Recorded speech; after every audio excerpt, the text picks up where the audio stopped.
Creatine is one of the most well-researched and effective sports nutrition supplements for improving exercise performance. But that isn't what I'm going to talk about in this podcast episode. Instead, I want to give the spotlight to creatine's new moment in the sun thanks to evolving research linking it to improving brain and bone health.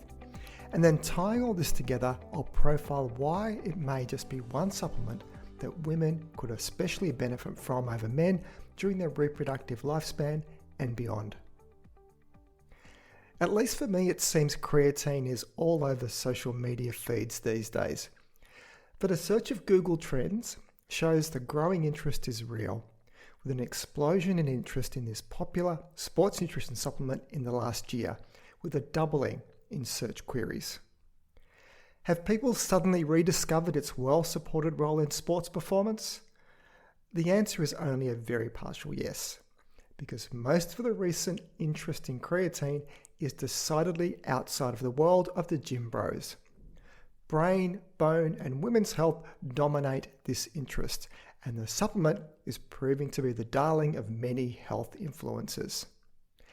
So let's firstly take a step back to talk about what creatine is, and cover briefly its well-defined exercise role before I move on to those emerging areas. Creatine is a naturally occurring compound found in our muscles and other body tissues in the form of creatine phosphate. It is the phosphate part of creatine that is a valuable aid in the rapid resynthesis of high-energy ATP from ADP during short-term maximal exercise such as sprinting or power weight training. So think of creatine as like a short-term anaerobic power source that the body can call upon when its energy needs are stretched.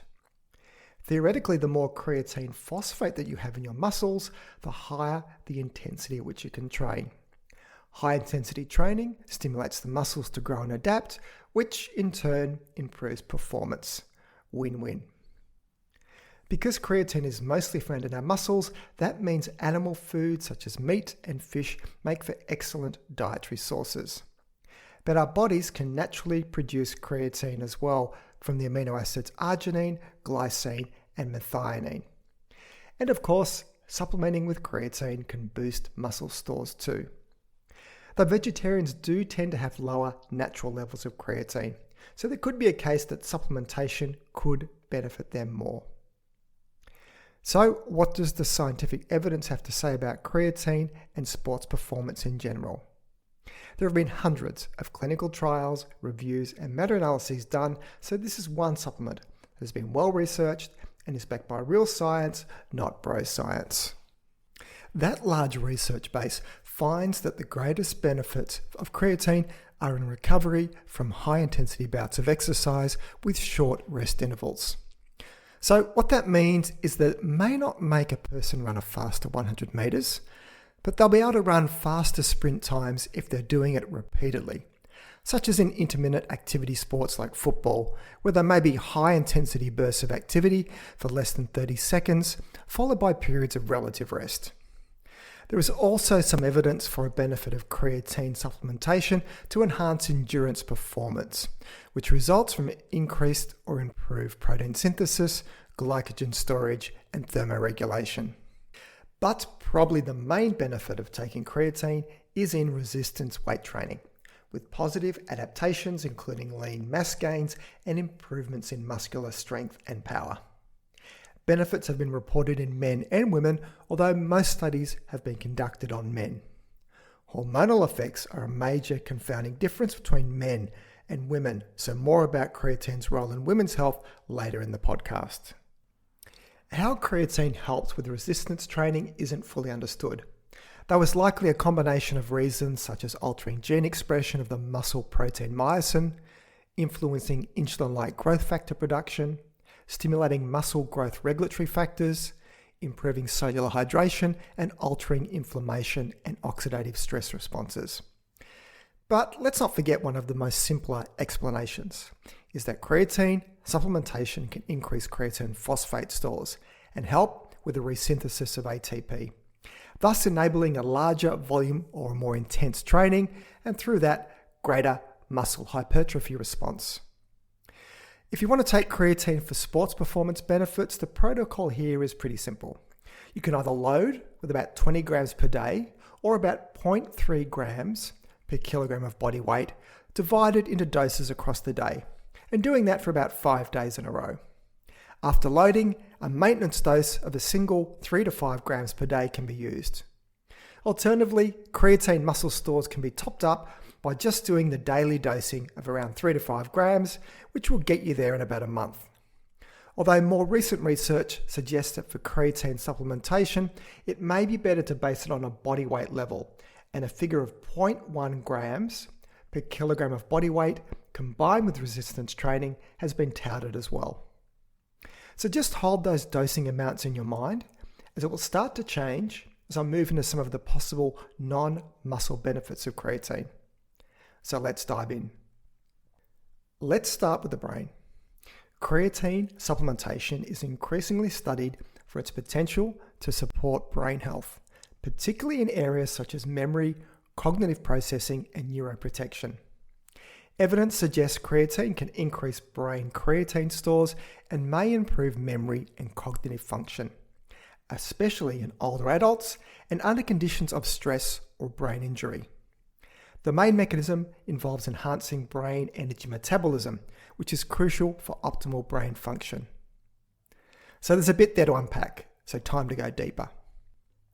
Creatine is mostly synthesized in the liver and kidneys, but other organs like the brain can also produce it. The brain is a big user of our daily energy requirements, coming in at around 20% of our energy needs.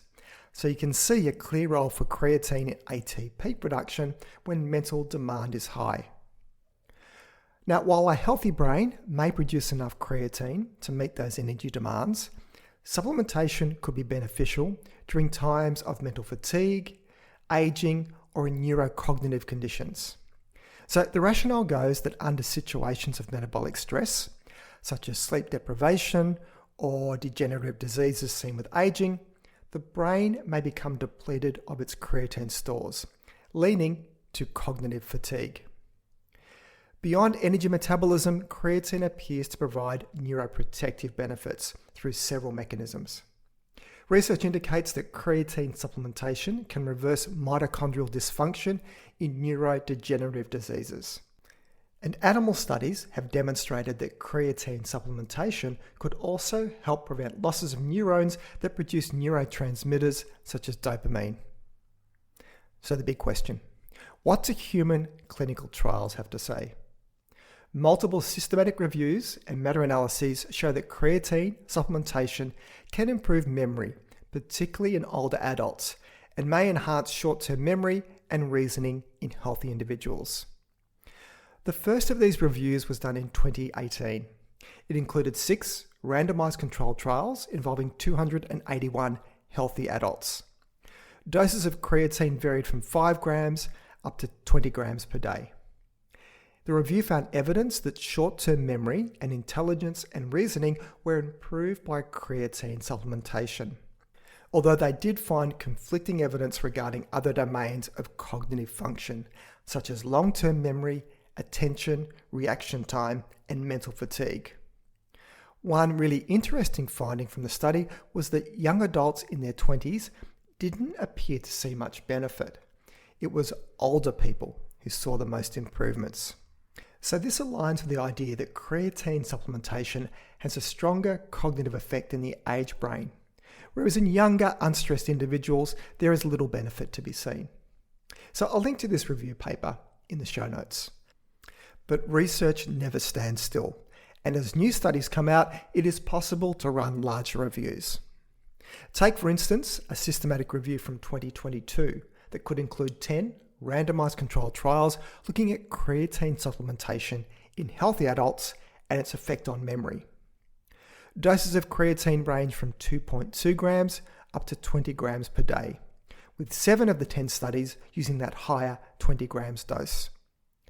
A range of different tests were used to assess memory, which I should say is a limitation of the work for making true comparability between study designs based on creatine dosage.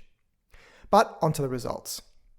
Overall, there was a small but positive benefit in taking creatine on memory.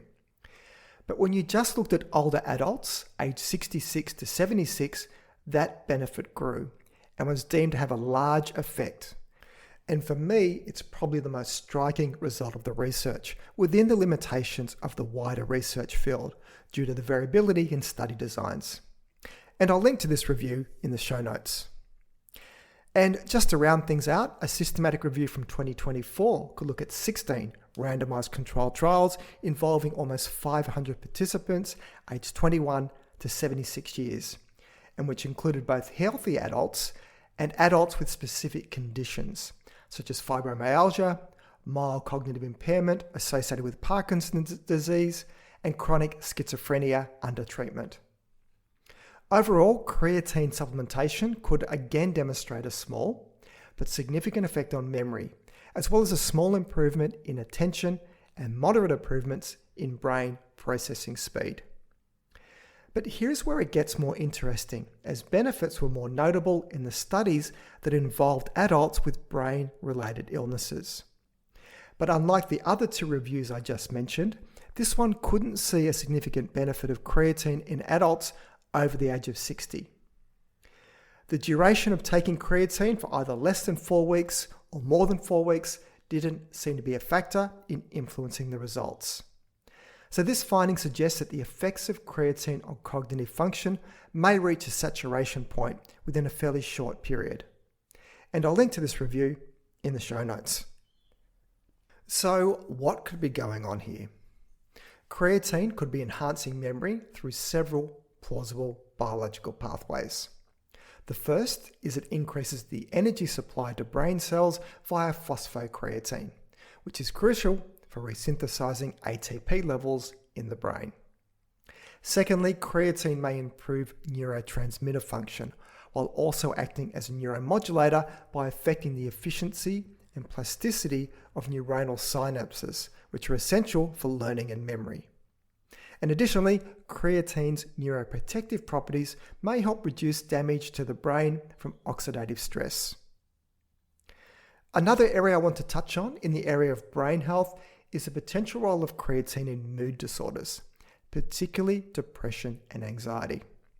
This is very much a nascent and evolving area, but research to date has indicated that people with mood disorders are more likely to have lower creatine levels in certain brain regions, particularly the prefrontal cortex, and that increasing levels of supplementation may help improve mood.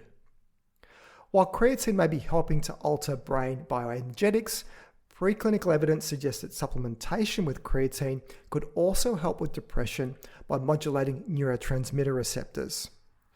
Creatine might also improve depression by decreasing oxidative stress and increasing serum levels of BDNF, which is a protein involved in brain development and function. I know, lots of mights, maybes, and mays. So what do human clinical trials say here? Looking at studies that at least used a placebo, one proof of concept study in 52 women with major depressive disorder published in 2012 found that adding 5 grams of creatine daily over 8 weeks in conjunction to the common antidepressant SSRI Lexapro resulted in significantly greater improvements in depression scores as early as 2 weeks of treatment, compared to women who were taking placebo in place of creatine, but also taking Lexapro. Interesting research indeed, and why a new study, only published this year, helps to build on this, where in this case, 100 adults with an equal split of men and women with major depressive disorder took 5 grams of creatine daily for 8 weeks or a placebo. And unlike the previous study I mentioned, where participants were taking antidepressant medication, in this new study, participants are not taking any psychotropic medications in the 8 weeks before beginning the study. Instead, each participant received 5 45-minute cognitive behavioral therapy sessions during the study. So what did they find? Depression symptoms improved in both groups, which is not unexpected, as the overall outlook for CBT as a treatment for depression is positive. But a greater improvement was seen in the group taking creatine. And it wasn't a small difference, as the benefit was deemed as clinically significant.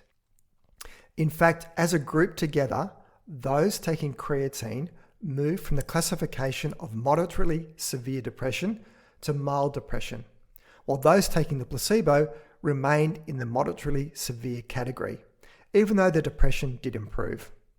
And 12 participants in the CBT group plus creatine achieved what was considered remission from depression, with just 5 in the CBT plus placebo group achieving clinical remission. And the only adverse events of note were a high incidence of gastrointestinal complaints in those taking the creatine. And this was mostly confined to the first 2 weeks of taking the supplement. So I'll link to this clinical trial in the show notes. Creatine supplementation is certainly showing some promise as a low-risk, low-cost adjunct treatment for mood disorders, in particular depression. And yes, absolutely, we need more high-quality randomized trials here, rather than the small, more specialized studies we currently have. So these findings are certainly not applicable to everyone at this stage. But considering this supplement is already widely available and is super popular in the sports nutrition world, it could end up being part of the therapeutic toolbox in managing some mental health conditions. Taking it one step further, creatine supplementation is showing promising potential for both reducing concussion risk and managing traumatic brain injury effects through multiple neuroprotective mechanisms. The altered cerebral energy availability and injury-induced cerebral blood flow combined with low brain creatine levels seen in traumatic brain injuries has led researchers to propose a potential therapeutic role of creatine supplementation. Though driven largely by animal studies with only limited human research so far, the initial results look promising for improving recovery outcomes both in cognition and symptoms such as headaches and fatigue, and even potentially reducing the effects of concussive impacts when taken pre-activity, which has certainly attracted the interest of many athletes participating in high-impact contact sports. It's well beyond the scope of this episode to go a lot deeper into this area. But if you want to read more, I'll link to an excellent 2023 review paper on the potential applications of creatine supplementation for brain health and function in the show notes. And the review paper on this topic was led by Dr. Darren Kandau from the University of Regina in Canada, who is one of the world-leading researchers and experts on creatine, and I've drawn on much of his work and that of his collaborators for this podcast. He's also very active on social media and shares a lot of breaking research and provides commentary on the evolving topic of creatine. So it's well worth following him on Instagram to keep up with the latest developments. So I'll link to his Insta profile in the show notes. And just from a bit more left field, tying together several areas where creatine may be of benefit, we are now seeing research into creatine supplementation for long COVID. Long COVID is associated with reduced tissue creatine levels and impaired bioenergetics, which may contribute to the fatigue and cognitive symptoms. Several recent studies suggest creatine at doses of 4 to 8 grams per day may help reduce fatigue and improve other symptoms in some people with long COVID. So while the evidence is still preliminary and based on small sample sizes, findings indicate potential benefits. So expect more research to come out in the near future. So that's the brain. What about the bones? Is there any credence to claims that creatine supplementation helps maintain healthy bones? The answer is a qualified yes, as it seems that it requires both creatine and resistance exercise together for a synergistic effect, as creatine on its own doesn't seem to impact bone health that much. Because creatine enhances muscle mass and strength, then stronger muscles mean stronger muscle contractions, which means greater loading on bones, potentially improving bone density. Creatine could also have a role in enhancing the activity of the bone osteoblast cells that are part of the bone building mechanism. Creatine can also help reduce inflammation because chronic inflammation is linked to greater bone loss. But intriguingly, an effective creatine with resistance exercise may not be all about changes in bone mineral density, but instead changes in bone geometry, which goes on to give greater integral strength properties to the bone, making them more resistant to fracture. From a limited evidence base so far, I would say the evidence is strongest for creatine and resistance training improving the bone health of older adults and postmenopausal women. This is nicely illustrated in a 2023 clinical trial looking at the effect of creatine supplementation and resistance exercise in postmenopausal women. This was a 2-year randomized controlled trial involving 237 women with an average age of 59 years. Each woman undertook a similar resistance training and walking program over that time, but one group received creatine at a dose of 0.14 grams per kilogram of body weight, while the other group took a placebo. So based on their average body weight, that put the daily dose of creatine in the 10 grams per day ballpark. And I'll link to this study in the show notes. So what were the bone health outcomes? Aligning with previous research, there didn't seem to be much of an effect of taking creatine on improving bone mineral density, on top of the exercise program. Taking creatine, though, did give a significant improvement in the differences in geometry of the bones between the groups of women, in particular the neck of the femur, which is a major part of our hip joint and very susceptible to fracture with falls, especially in older people. The more favourable bone geometry in those taking creatine was seen in the femur and were predictive of greater bone strength, greater resistance to bending, greater resistance against bending uncompressive loads, and greater thickness of the dense outer layer of the bone called the cortex. All the sorts of things that could help reduce the risk of fracture from a fall if creatine could help preserve bone geometry over many years. And on top of the bone health benefits, those taking creatine saw a greater increase in lean tissue mass and walking speed, although it didn't appear to improve overall strength, though this could have been masked by the substantial strength gains seen in both groups of women from the resistance training program. So this all now leads me onto the final part of this episode, and that's bringing together much of this research I've outlined and putting forward the case why creatine may just be one supplement that will have more of a positive bias in helping women compared to men. On average, women have lower creatine body stores than men, while their diet is more likely to be lower in naturally occurring creatine. So already there is a case that supplementation may offer more benefits for women. And then there is the impact of hormonal changes on creatine metabolism over a woman's reproductive life, especially contrasting the pre- and postmenopausal time periods. Sex hormones, predominantly estrogen and progesterone, are known to affect activity and expression of key enzymes needed for the production of creatine and its transport to various tissues. So you can see already a case for how creatine production kinetics can change over a woman's reproductive lifespan. So let's focus particularly on the peri- and postmenopausal stages of a woman's life. Those hormonal changes have real biological effects on bone, brain, and muscle health. And the direction of those changes aren't so favourable. Those are areas that creatine is known to have a positive role in. Yet its own metabolism is also altered to the downside by those same hormonal changes.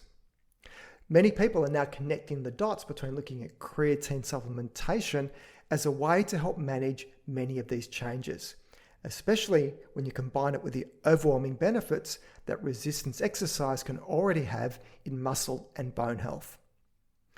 Then there are the hormonal related cognitive and mood changes that can happen at this time of a woman's life. Enter creatine again as a potential supplement that could be one way to help address this.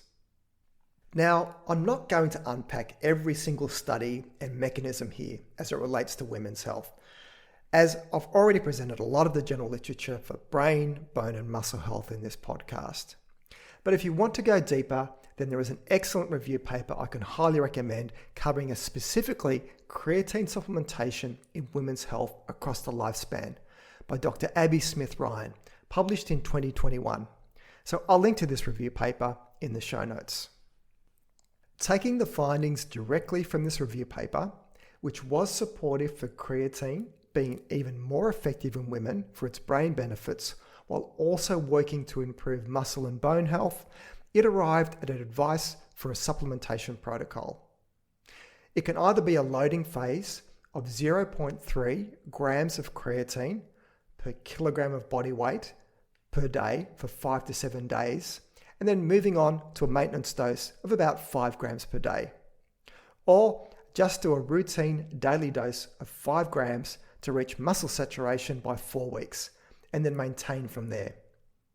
For brain saturation, the research is still unclear what an effective dose may be, but points to higher doses of 15 to 20 grams per day for the first 3 to 7 days, followed by 5 to 10 grams per day for ongoing maintenance use. But treat these recommendations as guidelines with significant scope for individual personalisation. And those recommendations, while they were focused on more women's health, aren't really that different to what is recommended for men as well. So if you're more focused on muscle and sports benefits, then you can either load with about 20 grams of creatine for 5 to 7 days, then move on to a maintenance dose of 3 to 5 grams per day, or just skip straight to the maintenance dose. But these are absolute numbers, and everybody is different in body type. So there is a case that people with more muscle mass would need more, hence an alternative relative dosing strategy, which can range from 0.1 up to even 0.3 grams per kilogram of body weight per day. What this is saying is that there is a lot of scope for experimenting for what dose works for you, especially if you get any GI problems, so you can change the dose or timing. When it comes to brain and bone health though, much less is known about what the optimal creatine supplementation protocol is for improving these measures, because simply there is far less research here compared to the exercise and muscle literature. For bone health, you would be looking at doses of 8 grams per day and above. For brain health benefits, several well-designed studies have used doses of 20 grams per day or 0.3 grams per kilogram body weight per day for at least 7 days. Alternatively, a lower dosing regimen of about 5 grams per day for several months would likely ensure enough time for the creatine to get into the brain, as the blood-brain barrier is less permeable to creatine compared to our muscles. So drawing upon expert commentary on this area, the case is made that 10 grams per day could be an effective dose for brain, bone, and muscle health, with higher doses recommended during times of metabolic stress, such as cognitive fatigue, perhaps providing additional benefits. And this is where some have advocated that 20 grams per day could be an effective dose for short periods of time. But I really need to say that everybody's mileage here will be different, as effects of creatine vary based on individual context and dosage. Some people experience significant benefits while others notice minimal effects, especially for cognitive responses. As many as 30% of people may not respond favorably to creatine supplementation because of factors such as age, sex, muscle mass, initial creatine stores, habitual dietary intake of creatine, and physical activities levels. And some of these factors may be tissue dependent, where some factors are more relevant to the muscle while others apply to the brain. There's a lot more to uncover here. Hence, treat the dosing recommendations as a starting point and use your own personal experience as a guide.